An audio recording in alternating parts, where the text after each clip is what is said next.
learn. So we have the free academy. We are teaching some computer class. For the senior marketing manager of Gamcell, Mamadou Lamin Jata, whose institution bankrolled the forum, sees the exercise as an integral part of national development, referring youths as future leaders. Since we are living in a global world in which knowledge and skills is the order of the day, our youth should strive and work extra mile in order to move the nation in the right direction. International Youth Fellowship Organization currently offers free language classes in French Bible studies. In addition, the organization also conducts classes on basic IT skills at the Secretariat in Fajara as part of their series of activities in aiding youths find direction in life. An autobiography told by Manyi Machamjai of Gamcell was meant to inspire the youths. Her pursuit of education far and near is the result of success, encouraging youths to embrace education, the surest investment for both individual and national development. That was followed by a drama inculcating the same message in youth. Mariam is one of the beneficiaries of the Youth Fellowship Camp. She shared her experience with GRTS. Well, one thing that I learned is in this world, no matter how hard it is, just do good. And no matter how hard it is, or no matter what you are doing, always consider others, or no matter how rich you are, know that one day or the other you will die.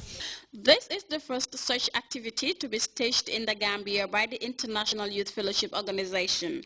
Memories of this day will no doubt linger for long in the minds of the beneficiaries, as lessons learned have the impetus to shape their thoughts.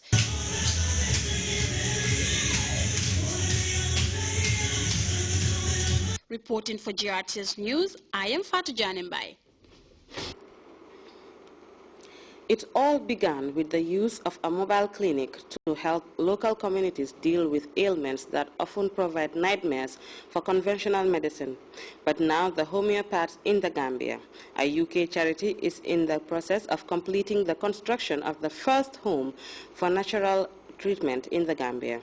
Our Babukar Senghor spoke with the group about a project aiming to provide alternative treatment for patients.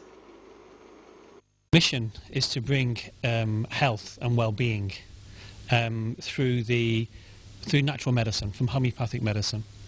It all began as a simple idea of reaching out to communities in need of help. A mobile clinic was then the only viable medium used by the bush homeopath in the Gambia. The charity specializes in natural treatment and has for the past years treated some 10,000 people in the Gambia. For the past 4 or 5 years, we've been doing mobile clinics going all across Gambia to different villages. But now we've built our own clinic, and in Mandua, the village, and our intention now is not only to help treat people who come to the clinic, but also now to educate Gambians in how to practice this natural form of medicine, so it becomes sustainable. A significant number says Samina Azam, who along with fellow UK national Marcos Fernandez is running a project which is fast gaining prominence in the country. We want to continue with the momentum and sustain these projects, he tells me. To sustain that momentum, the charity has devised means of maintaining a permanent presence in the Gambia. Manduar village in Combo Central is the new home of the homeopaths in the Gambia. But does that mean a permanent end to the effective mobile clinics? Well, the response, Marsha, has been really, really, really good. We've had, feedback is so important because we just don't go and give and come back. It's all recorded. People are giving remedies. Each village or dara will have a person in charge, and we get him to record daily basis, and he or she will say he can see the energy of the people when they're getting better, they're standing up straighter, and it's just the response has been fantastic, and which keeps it going. Also, the ambassador Ansu has also encouraged us to go further with this, and we thank him for his help too. For Marcos Fernandez, it is just refreshing for his foundation to work in local communities where the impact of their work is significantly felt by beneficiaries. It's been a fantastic reception, and over the past 4 or 5 years we've treated over 10,000 people on our mobile clinics. And now by actually building a clinical base we can be much more effective and much more efficient. And as well, I have a school, college in London and also New York, where we train homeopathic practitioners. Fernandez was also quick to pay glowing tribute to President Jammeh and the government of the Gambia for what he described as the ever-improving development strides being undertaken in the country. After what has been a steady and careful nurturing of the foundation in the Gambia, homeopathy treatment is set to sit comfortably side by side with conventional medicine in providing life-saving treatment for Gambians. And from the humble background, Samina and her group are hoping to reach out to the rest of the country within the shortest possible time.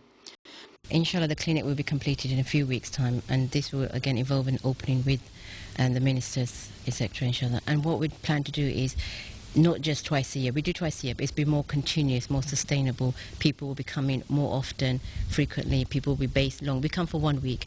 Once the clinic's up and running, we'll have people staying for a month, maybe students from postgraduate coming and staying, learning, training. So everybody working together as one, from New York, from England, and the Gambians, and from everywhere else in Africa. That is the drive and motivation behind the recent strides taken by these philanthropists, aiming to make Gambia the home of homeopathic treatment.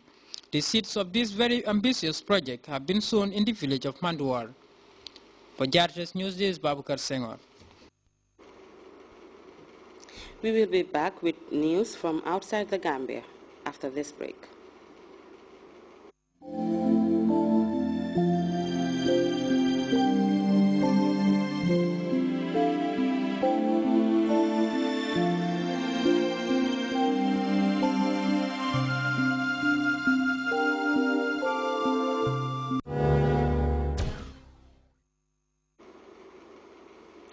The discovery of a mass grave in the Malian capital Bamako has sent shockwaves amongst the public. Investigators recently found the remains of 25 people believed to be remains of soldiers of the elite presidential guard known as Red Berets, loyal to ousted President Amadou Toumani Touré. The location was identified after the arrest of General Amadou Sonogo, who was recently charged with murder. We have more in this CFI report.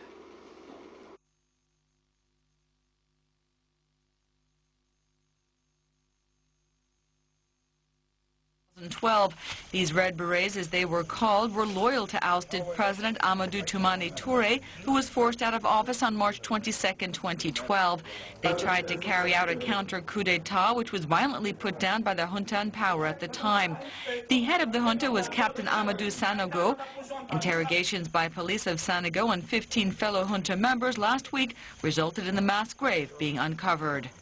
C'est un non-événement parce que tout le monde sait que le 30 It's really annoying because everyone knows that the 30th of April and the 1st of May, certain Red Berets and soldiers from the Malian army clashed, and there were people killed on both sides. When there are deaths like that, the decision was made to bury them in a mass grave, not separately. Silla is one of the leaders of the Association of Supporters of Captain Sanogo, who was briefly upgraded to the rank of general. He not only tried to ease the shock caused by the discovery of this mass grave, but he accused current President Ibrahim Boubacar Keïta of having broken his promise of amnesty for former junta members. The soldiers that carried out the coup d'etat on March 22nd were fooled by President Ibeka, who let them believe that he could guarantee their safety and that he was on their side. But we knew that Ibeka, a founding member of the FDR, that he was a centrist, and as such, would simply go with the flow. On the other end of the spectrum are the anti-putschists, who denounced summary executions when Sanogo was in power. The discovery of this mass grave confirms their fears. We will do everything possible to identify these bodies as quickly as possible, so that the families and friends of these victims will be able to bury their loved ones in a dignified way. That concerns everyone, the government and society in general. Sanogo and his former junta members have been arrested and are accused of complicity in kidnapping. The Malian courts are expected to change that accusation to murder and assassinations.